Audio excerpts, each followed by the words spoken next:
Welcome to Little John's Yarns. Today we're going to learn how to make this beginner-friendly crochet slipper.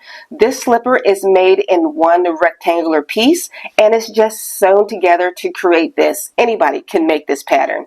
The sizes I'm giving for this is between the sizes of 6 and 11. The materials that we're going to be using, I am using a 5mm crochet hook and I'm working with Red Heart Super Saver yarn. This is a number 4 medium weight yarn. And if you'd like to follow along to the free written tutorial, that's going to be linked down in the description box below.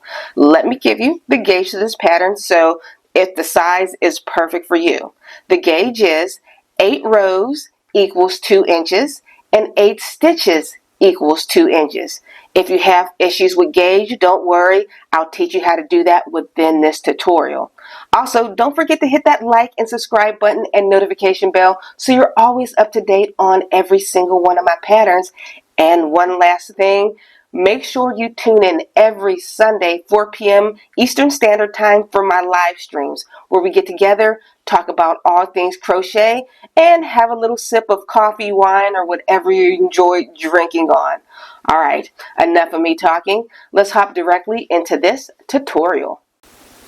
This pattern is written in U.S. women's sizes in small, medium, and large. Size small is 6-7, medium 8-9, and large 10-11.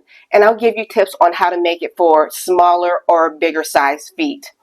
All right, to begin, you're going to start with a long tail about 12 inches so you can sew later. First, we're going to start with the first chain. If you are a size small, you're going to chain 34. Size medium, 36. Size large, 38. And if you need help with a bigger or smaller size, let me give you a tip. I'm going to use my old dandy dismembered foot. For this slipper, all you have to do is chain at least a ½ inch longer than your foot. If you don't know the exact size of the person, but you have their foot, your original chain to start will be about a ½ inch longer than their actual foot size. So if you're having a tiny child's foot, you can still do this pattern. All right, so pause your video here and continue with the initial chains that I designated. And once you're ready, we will start row number 2. For row number 2, I like to work into the back loops or the back bumps. Let me zoom in for you. Here's the fronts. As you can see, it looks like a bunch of V's put together. I'm going to be flipping it over and I'll be working into the back bumps right here. To start, we are going to single crochet into the second bump from the hook. Here is the first one. We're not working into that, but we're working into this one right here. So single crochet into that first back bump. And now we're just going to continue single crocheting just like the first one all the way across. So pause your video here and continue with your single crochets all the way across and I'll meet you at the other side. We've made it to the end of row number 1 and this is what your work should look like.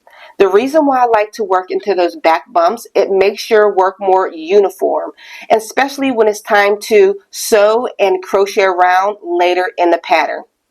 All right, so for the next several rows, it's going to be exactly the same for every single size.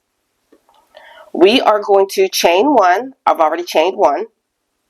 Turn your work, and we're going to single crochet in every stitch all the way across. For small, you're going to have a total, we're going to end on row number 26. For medium, you're going to end on row 27. And large, you're going to end on row 28.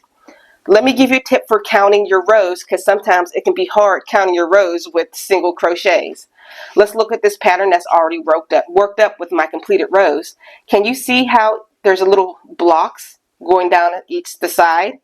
These blocks contain 2 rows of single crochets. So this is 2, 2, 2, 2, 2. So that helps you keep track of your rows. And also, since I have this out here, let's give a gauge swatch if you've never done gauge before. The gauge for this pattern is 8 rows equals 2 inches. Let's give this a count. 1, 2, 3, 4. That would be 8 rows, each one of these blocks. 1, 2, 3, 4, so 8 rows. That's 2 inches. And also 8 stitches equals 2 inches. You lay this out and you would count 1, 2, 3, 4, 5, 6, 7, 8. Around 2 inches. So pause your video here and continue with the designated amount of rows. We've completed all of our rows and we are going to remove our hook, but not fasten off your work. Leave your working yarn attached. We're going to attach a needle to the long tail that you began with your original chain. What we're going to do here is you're going to take your needle and weave it in and out, back and forth your entire edge of your work.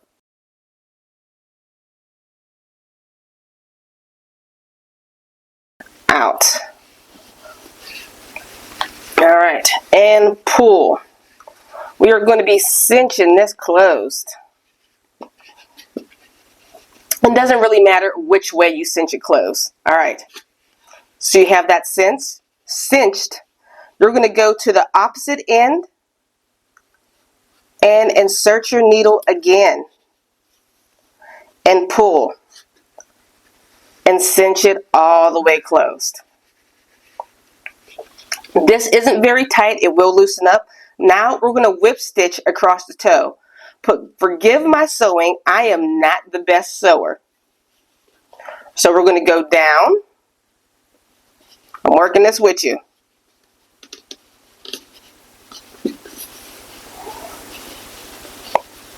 I'm not doing any special stitches. I am a one-trick pony. All I do is crochet. This will be the inside of your slipper. So you won't see how ugly this looks right here. You won't see it at all. Now I made it to the bottom. I'm going to whip my stitch right back up to the toe again.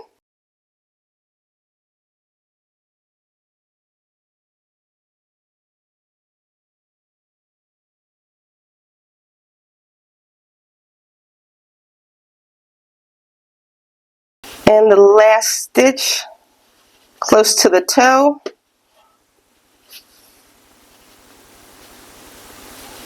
I like to go through that loop one more time. Actually twice. And then pull my work. And that's what it looks like so far. It's starting to form the slipper look. Now we're going to be, let me zoom in my camera a little bit so you can see better. Now we're going to sew the next couple stitches together. If you are working a size small, you're going to sew the next 7 stitches together. A size medium, sew the next 8. And a size large, you're going to sew the next 9 stitches together. Let me show you exactly what I'm working with. We'll just go with your needle, go into that first stitch and go across to the other side and sew that together. 1,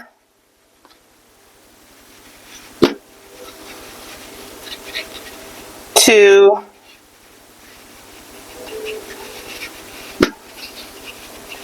3,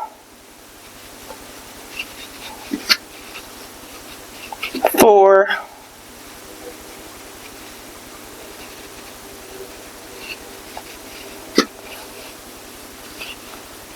5,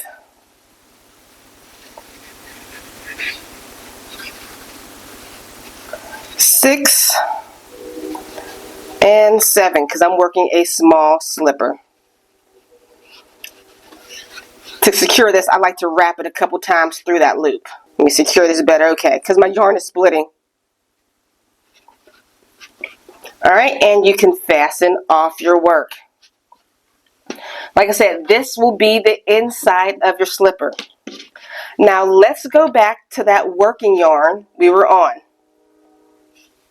This will be our very last row. We are going to chain 1 and turn our work. We are going to single crochet all the way across your work to the other side. So you're going to single crochet all the way across here. When you make it to this side, just jump over and single crochet all the way around to the other side. So pause your video here, continue with your single crochets, and I'll meet you at the opposite end. We've made it to the end by crocheting around, and you're just going to cut your yarn and fasten off your work. Excuse me. And just like before, you're going to take your needle and we're going to sew down the edges. Please don't talk about how bad I sew. Like I said, one trick pony, not the best sewer. Put your two edges together, and I'm just going to whip around. You can sew any way that you like. So pause your video here and continue sewing all the way down the heel. Once you make it to the bottom, just fasten off, knot this really good, and your work is all done. Turn your slipper the right side out. If you enjoyed this slipper tutorial, make sure you check out my other slipper tutorials, and I'll see you all on the very next video. Bye guys.